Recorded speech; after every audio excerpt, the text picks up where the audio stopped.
And so that's what it's saying here about Melchizedek, the real person. It looks from the records that he has no mother or father, no beginning or end. But of course he did. He was a real person, but in that sense that the genealogy was recorded, no. So it's saying that Jesus is like that.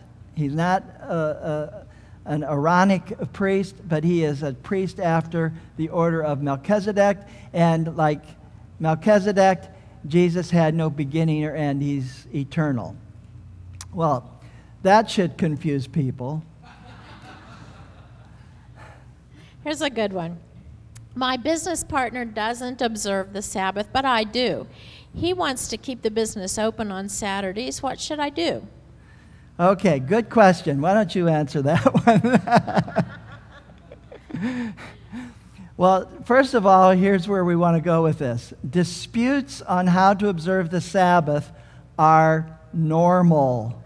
Always has been that way, always will be that way. It's normal. It was even that way in Bible times.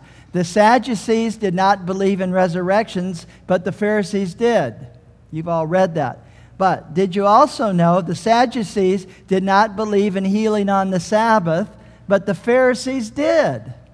So when the Bible talks about disputes about healing on the Sabbath, evidently it was with the Sadducees, or in some cases it may have been with the Essenes.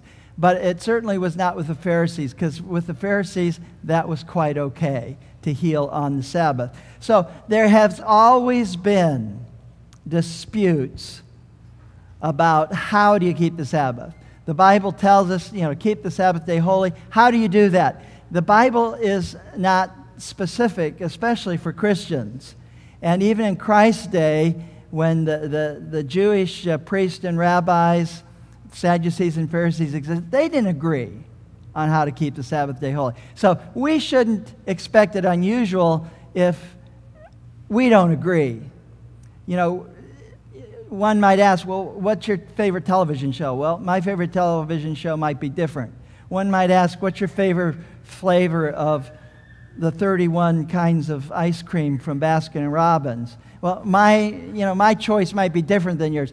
How I keep the Sabbath might be different from you. That's what we're saying here. It's normal.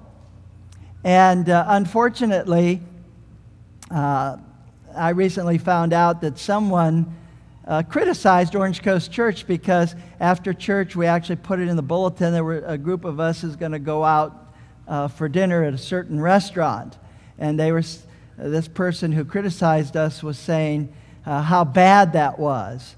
Well, obviously they didn't understand the real biblical teaching about this. There have always been disputes, but doesn't mean that one's right and one's wrong. Unless you want me to make that determination for you, I'll be glad to do it. But let me go on and say this. Jewish law said that no work should be done on the Sabbath. It also says that babies should be circumcised on the 8th day of life. So what happens if a baby's 8th day of life happens to fall on a Saturday? When these two laws collide, the law of circumcision and the law of keeping the Sabbath day holy and not working, what happens when those two laws collide? Well, the Jews determined that circumcision was more important than the Sabbath, and so they went ahead and they circumcised on the 8th day. So they did a little weighing. They said, well, this is more important than that. And the same way when the ox falls into the ditch, there's a law of love and mercy and caring about other living things. And then there's a law about not working on the Sabbath. When those two laws collide, which is more important?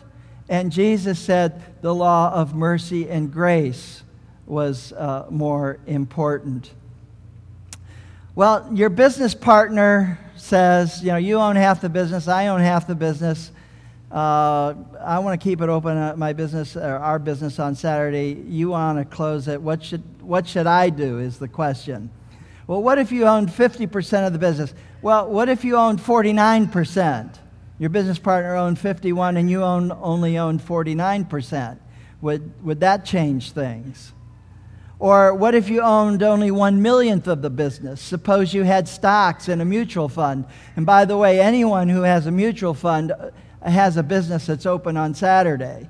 You know, that's just a given, unless you've gone to very special and outrageous ways to keep from that happening. You probably, if you're in a mutual fund, you own a business that's open on Sabbath. But what if you owned a nursing home? Would you keep it open on Sabbath? And what if you owned a telephone company? This actually is important to me personally because my grandfather died and my grandmother remarried. And this is before, you know, all the mergers. But my grandfather owned a telephone company. It was a small telephone company in Ohio. He never became a Seventh-day Adventist, but he often worshiped with my grandmother. And the question is, what if he became a Seventh-day Adventist? What would he do with his telephone company? Would he close it on Saturday, or would he leave it open?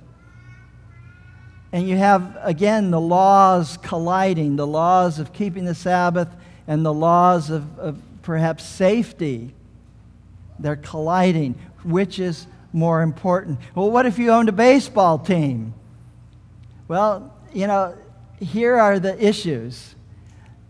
And the bottom line is, what we're saying is, there have always been controversies. If you and God are okay with it, that's what really matters. It shouldn't be up to the pastor. It shouldn't be up to any group of people or group of elders to tell you how you should or should not keep the Sabbath.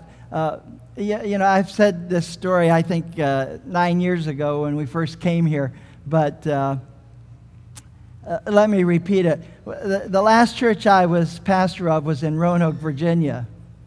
And there was a group of people, the very first Saturday that we were there, we were invited to a physician's home. And a lot of other church members were invited too. And the church member had a large swimming pool in the backyard. And so after dinner, the kids wanted to go swimming. And I just kind of sat back and looked at what was happening. And there seemed to be 3 groups of Sabbath keepers there, which was kind of interesting. The first group said no to their children. You can't swim on the Sabbath. That's a sin. The second group said, sure, the Sabbath is a delight. Go and enjoy the pool. And then there was a third group who said to their children, you can go swimming, but don't have any fun. No games, don't play with the balls. You know, but it's warm out. You know, you can get in the pool and, you know, wait around, but don't enjoy it. So there were those 3 groups. You know, actually, and this is part of Jewish tradition, and I swear to you it is absolutely the truth. The question of sex came up on the Sabbath. And one group of Jewish people said, sex is a delight, the Sabbath is a delight, and they required people who followed that tradition to have sex on Saturday, if they were married, of course, because it was a delight, and the Sabbath is to be a delight. So you see, folks, other Christians, other Adventists look at this and say, no sex on the Sabbath because that would be work. Well, we want you in marriage counseling. But again, I'm just trying to share with you, you know, we have different beliefs on it, and the most important thing is that you and God are on the same page. How would you keep the Sabbath, by the way, if you were on the International Space Station? You have 16 sunsets every day. Or how would you keep the Sabbath if, like when you and I went to Fiji,